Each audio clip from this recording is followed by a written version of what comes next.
Passive voice అనేది ఎందుకు ఉపయోగించాలి అనేది ఒక క్వశ్చన్ వేసుకుంటే కనుక, నేను ఇంగ్లీష్ బోధిస్తాను, ఇక్కడ నేను ఇంగ్లీష్ బోధిస్తాను, నేను ఏం బోధిస్తాను? ఇంగ్లీష్. ఇంతవరకు ఒకటి. ఇప్పుడు నేను ఏం చేస్తాను అంటే బోధిస్తాను. ఇక్కడ నాకంటే ఎక్కువ ఇంపార్టెన్స్ బోధించడం అంటే టీచింగ్కి ఇచ్చినప్పుడు, లేదా నాకంటే ఎక్కువ ఇంపార్టెన్స్ ఇంగ్లీష్కి ఇచ్చినప్పుడు అంటే ఆబ్జెక్ట్కి ఇచ్చినప్పుడు, అలాగే ఆ ఇంగ్లీష్ బోధించేది ఎవరో తెలియనప్పుడు మనం యూజ్ చేసేదే ప్యాసివ్ వాయిస్. చాలా సింపుల్గా చెప్పాలంటే. సో మనం కొన్ని రియల్ టైం ఎగ్జాంపుల్స్ చూసి ఇక్కడికి వచ్చే ప్రయత్నం చేద్దాం. అలాగే మీరు చూస్తే కనుక డైలీ మీరు ఏ న్యూస్ ఛానల్ చూసినా, ఏ న్యూస్ పేపర్ చూసినా, ఇంగ్లీష్ న్యూస్ పేపర్స్ ఎస్పెషల్లీ, వాళ్ళు most of the news up to 70% of the news వాళ్ళు కవర్ చేసేది ఏంటి అంటే ప్యాసివ్ వాయిస్లోనే కవర్ చేస్తారు. వాళ్ళు అలా ఎందుకు కవర్ చేస్తారు, మన డైలీ లైఫ్లో మనం ప్యాసివ్ వాయిస్ని ఎందుకు ఉపయోగించాలనేది కొన్ని ఎగ్జాంపుల్స్ చూస్తే మనకి క్రిస్టల్ క్లియర్ పిక్చర్ వచ్చే అవకాశం ఉంది. కాబట్టి వీడియోని చివరి వరకు చూసి సబ్స్క్రైబ్ చేసుకొని నలుగురితో షేర్ చేయండి. Let's get started with the lesson. ఇక్కడ కొన్ని ఎగ్జాంపుల్స్ చూద్దాం. ఫస్ట్, మీరు చాలా క్రైమ్ న్యూస్ ఉంటుంది, డైలీ లేవగానే క్రైమ్ న్యూస్ చాలా ఉంటుంది పేపర్లో. Most of the news is crime news. ప్రతిరోజు జరుగుతూనే ఉంటుంది క్రైమ్ అనేది. అందులో కొన్ని ఎగ్జాంపుల్స్ తీసుకుంటే, ఒక అమ్మాయిని ఎవరో కిడ్నాప్ చేసిండ్రు, ఆ న్యూస్ రాయాలి. కిడ్నాపర్ ఎవడో తెలియదు. కిడ్నాపర్ అంటే సబ్జెక్ట్, కిడ్నాప్ చేసింది ఎవడో ఒకడు ఒక అమ్మాయిని కిడ్నాప్ చేసిండు. ఆ చేసినోడు ఎవడో తెలియదు, ఎందుకంటే అది ఇంట్రాగేట్ చేసి పోలీసులు పట్టుకునేదాకా ఎవడో తెలియదు. కానీ కిడ్నాప్ జరిగింది అనే విషయం వాడిని రాయాలి న్యూస్లో. అప్పుడు ఎలా రాస్తాడు? ఒక అమ్మాయిని చంపేశారు, రేప్ చేసి చంపేశారు. ఆ రేపిస్టులు ఎవడో తెలియదు ఫస్ట్, ఎందుకంటే ఎవడో అన్నోన్ పీపుల్ ఎవడో వచ్చిండ్రు, అమ్మాయిని కిడ్నాప్ చేసిరు, తీసుకెళ్ళి వాళ్ళు రేప్ చేసి చంపేసి వదిలేసిపోయారు. అయితే ఇక్కడ న్యూస్ ఛానల్స్కి కానీ న్యూస్ పేపర్స్ వాళ్ళకి కానీ ఆ చంపేసినోడు ఎవడో తెలియదు, రేప్ చేసినోడు ఎవడో తెలియదు. కానీ వీళ్ళు న్యూస్ రాసేటప్పుడు ఖచ్చితంగా ఏంటి, మనకు ఆ మెసేజ్ అనేది మనకు రావాలి, ఆ న్యూస్ అనేది వాడు పబ్లిష్ చేయాలి, సేమ్ ఇన్సిడెంట్ని వాడు రాయాలి. ఎలా రాస్తాడు అంటే, ఇక్కడ కిడ్నాప్ చేసినోడు, రేప్ చేసినోడు సబ్జెక్టు, వాడెవడో తెలియదు. కానీ ఆ విషయం, ఆ సంఘటన జరిగింది అని న్యూస్ పేపర్ వాళ్ళు చెప్పాలి. అలాంటి టైంలో వాళ్ళు ఏం చేస్తారు? ప్యాసివ్ వాయిస్ ఉపయోగిస్తారు. సపోజ్ ఇక్కడ చూడండి, ఒక గుర్తు తెలియని వ్యక్తి, an unknown person killed a girl అని ఉంది. లేదా an unknown person abducted or kidnapped a girl, ఒక గుర్తు తెలియని వ్యక్తి ఒక అమ్మాయిని కిడ్నాప్ చేసిండు అనేది న్యూస్. అయితే అలా రాయరు న్యూస్ పేపర్ వాళ్ళు, ఎందుకంటే వాడు ఎవడో తెలియదు కాబట్టి ఏం చేస్తారు, సబ్జెక్ట్కి అక్కడ సబ్జెక్ట్ని తీసేస్తారు. తర్వాత ఏంటి, యాక్షన్కి, అక్కడ జరిగినటువంటి యాక్షన్ ఇంపార్టెంట్. అప్పుడు ఏం చేస్తారంటే, ఒక అమ్మాయి కిడ్నాప్కి గురైంది లేదా కిడ్నాప్ చేయబడింది అని చెప్పాలి. అట్లాంటి సిచ్యువేషన్లో సబ్జెక్ట్ లేకున్నా కూడా న్యూస్ కవర్ అవుతుంది. ఎలా? She was kidnapped, the girl was kidnapped అంటే ఏంటి, ఒక అమ్మాయి కిడ్నాప్కి గురైంది, అమ్మాయి కిడ్నాప్ చేయబడింది. ఇక్కడ సబ్జెక్ట్ కిడ్నాప్ చేసినోడు ఎవడో మనకు తెలియదు, బట్ మనకి న్యూస్ అనేది కవర్ అయిపోతుంది.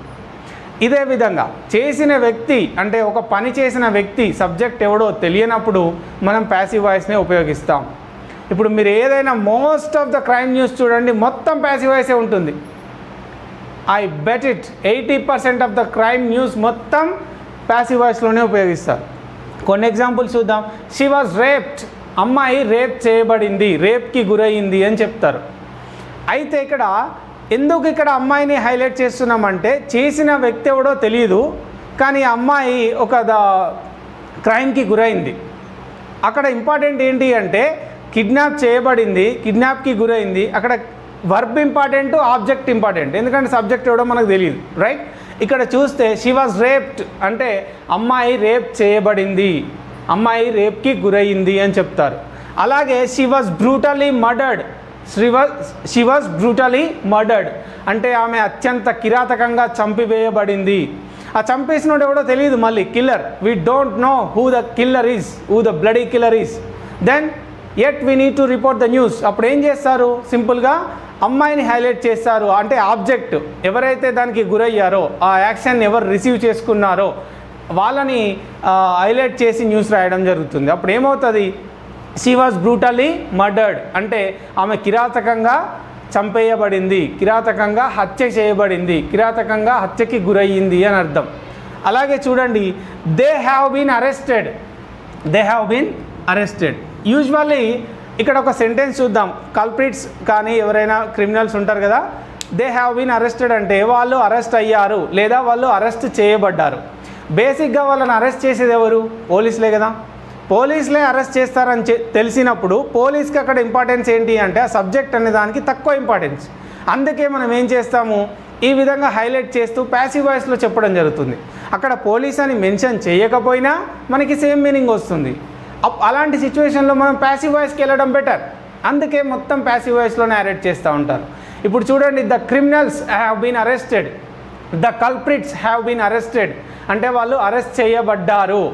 ఈ హ్యావ్ బీన్ అనేది బీ ఫామ్, ఈ వాజ్ అనేది బీ ఫామ్. ప్యాసివ్ వాయిస్లో మీరు అబ్జర్వ్ చేస్తే ఒక బండ గుర్తు ఏంటంటే బీ ఫామ్ వచ్చిన తర్వాత ఒకే ఒక వర్బ్ వస్తుంది. ప్యాసివ్ వాయిస్ ఏ టెన్స్ అయినా ప్రతి ప్యాసివ్ వాయిస్లో వర్బ్ నెంబర్ 3 అంటే పాస్ట్ పార్టిసిపుల్ మాత్రమే వస్తుంది. ఇది బండ గుర్తుపెట్టుకోండి. అలాగే ఇంకొక విషయం ఏంటంటే ఇక్కడ చూడండి, ఇక్కడ దే హ్యావ్ బీన్ అరెస్టెడ్ అంటే వాళ్ళు అరెస్ట్ చేయబడ్డారు అని. అలాగే దే వర్ హ్యాంగ్డ్, హ్యాంగ్ అంటే ఉరి తీయడం. ఇక్కడ వర్బ్ నెంబర్ 3 ఏంటి అంటే హ్యాంగ్డ్, హ్యాంగ్డ్ అంటే ఉరి తీయబడ్డారు. రేపిస్ట్స్ ఆఫ్ నిర్భయ వర్ హ్యాంగ్డ్ అంటే నిర్భయ రేపిస్టులు ఎవరైతే ఉన్నారో వాళ్ళు ఉరి తీయబడ్డారు, వాళ్ళకి ఉరి వేయబడింది. ఓకే, వాళ్ళని ఉరి తీశారు. ఇలా ఏదైనా మీనింగ్ తీసుకోండి. అయితే వాళ్ళని ఉరి ఎవరు తీసిండ్రు అనేది మనకు అనవసరం. వాళ్ళని ఉరి తీసిండ్రా లేదా అనేదే అల్టిమేట్ న్యూస్. కాబట్టి ఏంటి, దాన్నే వాళ్ళు రిపోర్ట్ చేస్తారు. దే వర్ హ్యాంగ్డ్ అంటే వాళ్ళు ఉరి తీయబడ్డారు. అలాగే ఇట్ వాజ్ రిపోర్టెడ్ అంటే ద న్యూస్ వాజ్ రిపోర్టెడ్ అంటే న్యూస్ రిపోర్ట్ చేయబడింది అని. ఇంకా చూద్దాం, దే వర్ ఎవాక్యుయేటెడ్. ఇప్పుడు చూడండి, thousands of migrant laborers have been walking thousands of kilometers to their native places from working places కదా. చాలామంది వలస కార్మికులు వేల కిలోమీటర్లు నడుస్తున్నారు. అయితే గవర్నమెంట్స్ కానీ లేకపోతే ఇంకా అదర్ పీపుల్ ఎవరైతే ఉంటారో విత్ దేర్ ఓన్ మనీ వాళ్ళు ఏం చేస్తున్నారు, వాళ్ళని తరలించే ప్రయత్నం చేస్తున్నారు, ట్రైన్స్లో కానీ లేకుంటే బస్సెస్లో కానీ. అయితే ఎవాక్యుయేట్ అంటే తరలించడం. దే వర్ ఎవాక్యుయేటెడ్ అంటే వాళ్ళు తరలించబడ్డారు. మన గ్యాస్ లీక్ అయినప్పుడు కూడా people around the factory were evacuated to the safest places అంటే వాళ్ళు సురక్షిత ప్రాంతాలకి తరలించబడ్డారు అని. వాళ్ళని తరలించారు. ఆ తరలించే వాళ్ళు ఎవరైనా కావచ్చు, ఎన్జిఓస్ కావచ్చు, గవర్నమెంట్ కావచ్చు, అదర్ పీపుల్ కావచ్చు. ఇక్కడ వాళ్ళకి యాక్షన్కి ఇంపార్టెన్స్ ఉంది. తరలించడం అనే యాక్షన్కి ఇంపార్టెన్స్ ఉంది కాబట్టి దే వర్ ఎవాక్యుయేటెడ్ అంటే వాళ్ళు తరలించబడ్డారు అని. అలాగే చూడండి, they were stranded, thousands of Indians were stranded abroad due to the corona virus అంటే ప్రపంచవ్యాప్తంగా చాలామంది అక్రాస్ ద వరల్డ్ చాలామంది ఇండియన్స్ ఏమైపోయింది అంటే వాళ్ళు వేరే వేరే దేశాల్లో చిక్కుకొని పోయినరు. ఎందుకు? Due to the corona virus. So అది ఎట్లా రిపోర్ట్ చేస్తారంటే thousands of Indians have been stranded across the world due to the corona virus అంటే కరోనా వైరస్ కారణంగా చాలా వేలాది మంది భారతీయులు వేరే వేరే దేశాల్లో చిక్కుకొని పోయారు. They were stranded. అయితే గవర్నమెంట్ ఏం చేసింది, దే వర్ బ్రాట్ బ్యాక్ అంటే వెనక్కి తీసుకొచ్చారు వాళ్ళని. ఎలా? By air and by trains and aeroplanes ద్వారా, ట్రైన్స్ ద్వారా, బై షిప్స్ ద్వారా కూడా వాళ్ళని వెనక్కి తీసుకొచ్చింది గవర్నమెంట్. ఓకే, ఈ విధంగా. అలాగే షీ వాజ్ బర్న్డ్ అలైవ్ మనం చాలా రెగ్యులర్గా వింటూ ఉంటాం. ఏంటి అంటే ఆమె సజీవ దహనం చేయబడింది అంటే బతుకుండగానే కాల్చి చంపేస్తారు చూడండి, అట్లా. She was burned alive. ఇక్కడ కూడా మళ్ళీ ఆ కాల్చి చంపినోడు ఎవడో తెలియదు కానీ యాక్షన్ ఏంటో చెప్పాలి. అలాంటి సిచ్యువేషన్ కాబట్టి ప్యాసివ్ యూజ్ చేస్తారు. షీ వాజ్ బర్న్డ్ అలైవ్ అంటే ఆమె సజీవ దహనం చేయబడింది. ఇక్కడ చూడండి, ఆ డెడ్ బాడీ వాజ్ ఫౌండ్ అంటే ఆమె మృతదేహం దొరికింది. కొన్నిసార్లు చంపేసినా కూడా ఆ డెడ్ బాడీ కోసం చాలాసార్లు వెతుకుతూ ఉంటారు, సెర్చ్ చేస్తూ ఉంటారు పోలీసులు, right? It was some times it is quite difficult for them to find the dead bodies, right?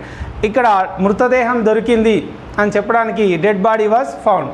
మామూలుగా ఎవరు కనిపెడతారు, పోలీసులకే దొరుకుతుంది కాబట్టి అక్కడ ఇంపార్టెన్స్ లేదు. ఇక్కడ యాక్షన్కి ఈ విధంగా ఇంపార్టెన్స్ ఉంటుంది. ఇలా కొన్ని థౌజండ్స్ ఆఫ్ ఆర్టికల్స్ మీరు న్యూస్ పేపర్ చదివితే మొత్తం ప్యాసివ్ వాయిస్లో ఉంటుంది. అందుకే నేను చెప్పేది ఇక నుండి ప్రతి లెసన్ కూడా చాలా చాలా ఇంపార్టెంట్ కాబట్టి శ్రద్ధగా మెటిక్యులస్ అటెన్షన్తో చూసే ప్రయత్నం చేయండి. కొంచెం ప్రాక్టీస్ చేసే ప్రయత్నం చేసి మీ కామెంట్స్, మీ డౌట్స్ ఏవైతే ఉంటాయో అవన్నీ కామెంట్ బాక్స్లో డ్రాప్ చేస్తే I will try to correct every mistake. Okay, అయితే ఇక్కడికి వచ్చి కొంచెం ఒక చిన్న ఇంట్రడక్షన్ ఇస్తాను. ప్యాసివ్ వాయిస్ అంటే బీ ఫార్మ్స్ వచ్చిన తర్వాత am, is, are, was, were, will be, shall be, అలాగే have been, has been, had been, can be, might be, would be వచ్చిన తర్వాత వర్బ్ నెంబర్ 3 వస్తుంది. Verb number 3. అయితే ప్యాసివ్ వాయిస్లో ఎప్పుడైనా సబ్జెక్ట్ కంటే యాక్షన్కి ఎక్కువ ఇంపార్టెన్స్ ఉంటుంది. అంటే పని చేసేటోనికంటే ఆ పనిని రిసీవ్ చేసుకునేటోనికి ఎక్కువ ఇంపార్టెన్స్ ఉన్నప్పుడే ప్యాసివ్ వాయిస్ ఉపయోగిస్తాము. అలాగే ఆ పని చేసినోడు ఎవడో తెలియనప్పుడు కూడా ప్యాసివ్ వాయిస్ ఉపయోగించడం జరుగుతుంది. ఇక్కడ ఒక సెంటెన్సెస్ కొన్ని తీసుకున్నాను నేను. జస్ట్ ఒక బ్రీఫ్ ఎక్స్ప్లెనేషన్ ఇస్తాను. రేపటి నుండి మొత్తం క్లియర్గా ఈచ్ అండ్ ఎవ్రీ ఆస్పెక్ట్ మనం క్లియర్గా తెలుసుకుంటాం. ఓకే, ఈరోజు ఒక సింపుల్ ఇంట్రడక్షన్ అయితే చూడండి. ఇక్కడ ఐ టీచ్ అంటే నేను రెగ్యులర్గా టీచ్ చేస్తా. టీచ్ చేయడం అనేది నా ప్రొఫెషన్. ఐ టీచ్ అంటే నేను రోజు చేసే యాక్షన్ కాబట్టి సింపుల్ ప్రెజెంట్లో చెప్పిన, అంటే నేను బోధిస్తా. ఐ యామ్ టాట్ అంటే నాకు బోధిస్తారు. ఇక్కడ నేను బోధించడం కాదు, ఒక్క యామ్ యాడ్ చేస్తే మొత్తం చేంజ్ అయిపోయింది. అంటే నేను బోధించబడతాను, నాకు బోధించబడుతుంది తెలుగులో స్ట్రైట్గా వెళ్తే. ఇక్కడ యాక్షన్ అయితే అబ్జర్వ్ చేయండి. ఇక్కడ నేను బోధిస్తా, నాకు ఇంపార్టెన్స్ ఉంది, చెప్పేది నేను కాబట్టి, పని చేసేది నేను కాబట్టి నాకు ఎక్కువ హైలైట్ చేస్తున్నారు సబ్జెక్ట్ని. ఇక్కడ నాకు బోధిస్తారు, ఇక్కడ యాక్షన్కి ఎక్కువ ఇంపార్టెన్స్ ఇవ్వడం జరుగుతుంది. ఓకే, అలాగే ఇక్కడ ఏంటి, ఆబ్జెక్ట్కి యాక్షన్కి ఎక్కువ ఇంపార్టెన్స్ ఇస్తున్నారు. నాకు బోధిస్తారు, ఓకే, అక్కడ పని చేసేటోనికి ఎక్కువ ఇంపార్టెన్స్ లేదు, రైట్. నాకు బోధిస్తారు లేదా నాకు బోధించబడుతుంది అని. ఇంకొక ఎగ్జాంపుల్ చూద్దాము. ఇక్కడ ఐ టోల్డ్ అంటే నేను చెప్పాను అని. ఐ టోల్డ్ అంటే నేను చెప్పాను. ఐ యామ్ టోల్డ్, ఓకే, ఇక్కడ ఐఎమ్ టోల్డ్ కంటే కూడా పాస్ట్ కాబట్టి వాజ్ యూజ్ చేస్తాము. ఐ వాజ్ టోల్డ్, ఇక్కడ ఇది simple past tense. I told అంటే నేను చెప్పాను, అది సింపుల్ పాస్ట్ టెన్స్ కాబట్టి ఇక్కడ పాస్ట్ బీ ఫామ్ మాత్రమే ఉపయోగిస్తాం. ఐ వాజ్ టోల్డ్ అంటే నాకు చెప్పారు అని. చూడండి దాని అర్థం ఎట్లా చేంజ్ అవుతుందో. మనం సింపుల్గా వాజ్ వరే కదా, ఇక్కడ పెట్టేయచ్చు అని అనుకుంటాం, కానీ చాలా డ్యామేజ్ జరిగిపోతుంది. ఇక్కడ చూడండి, ఐ టోల్డ్ అంటే నేను చెప్పింది ఎవరు, నేను, నాకు ఇంపార్టెన్స్ ఉంది. ఐ వాజ్ టోల్డ్ అంటే నాకు చెప్పిండ్రు, అంటే నేను విన్నాను అని అర్థం. సింపుల్గా చెప్పాలంటే ఐ వాజ్ టోల్డ్ అంటే నేను విన్నాను, నాకు చెప్పారు, నాకు చెప్పబడింది. తెలుగులో ఎన్ని మీనింగ్స్ వస్తాయి స్ట్రైట్గా వెళ్తే. ఐ టోల్డ్ అంటే నేను చెప్పాను. ఐ వాజ్ టోల్డ్ అంటే నాకు చెప్పారు, చెప్పిన పర్సన్ ఎవరో తెలియదు. ఓకే, ఈ విధంగా. అలాగే ఐ విల్ గివ్ అంటే నేను ఇస్తా. ఐ విల్ గివ్ అంటే నేను ఇస్తా. ఇక్కడ ఐ విల్ బి గివెన్ అంటే నాకు ఇస్తారు. ఈ విధంగా నాకు ఇవ్వబడుతుంది, నేను ఇవ్వబడతాను. కొంచెం మరి ఇబ్బందిగా ఉంటుంది తెలుగులో స్ట్రైట్గా వెళ్తే. ఇక్కడ ఏంటంటే నేను ఇస్తాను అంటే ఐ విల్ గివ్, అక్కడ ఇచ్చేది ఎవరు, నేను. ఐ విల్ బి గివెన్ అంటే నాకు ఇస్తారు, ఓకే. ఇక్కడ ఐ టోల్డ్ అంటే నేను చెప్పాను. ఐ వాజ్ టోల్డ్ అంటే నాకు చెప్పారు అని. ఓకే, నాకు చెప్పారు. అలాగే ఐ టీచ్ అంటే నేను బోధిస్తాను. ఇక్కడ ఐ యామ్ టాట్ అంటే నాకు బోధిస్తారు, నాకు బోధించబడును. ఈ విధంగా 3 టెన్సెస్లో మనం చెప్పుకోవచ్చు. It is just an introduction. రేపటి నుండి మొత్తం డెడికేటెడ్గా from each and every aspect. మళ్ళీ టెన్సెస్ అన్నీ కూడా రిపీటెడ్ మోడ్లో వస్తూ ఉంటాయి కాబట్టి మీరు టెన్సెస్ నేర్చుకోవచ్చు, వాయిస్ నేర్చుకోవచ్చు. కాబట్టి ప్రతి క్లాస్ చూడండి, ప్రతి ఒక్కటి ఇంపార్టెంట్ కాబట్టి అస్సలే మిస్ అయ్యే ప్రయత్నం చేయొద్దు. యూట్యూబ్లో ఎక్కడ దొరకని విధంగా ప్యాసివ్ వాయిస్ మీకు ఈ ఛానల్లోనే ఉంటుంది అని నేను చాలా కాన్ఫిడెంట్గా చెప్పగలుగుతాను. So guys, keep watching all the videos and try to subscribe and do share it with your friends. Thanks a lot for watching. Bye for now.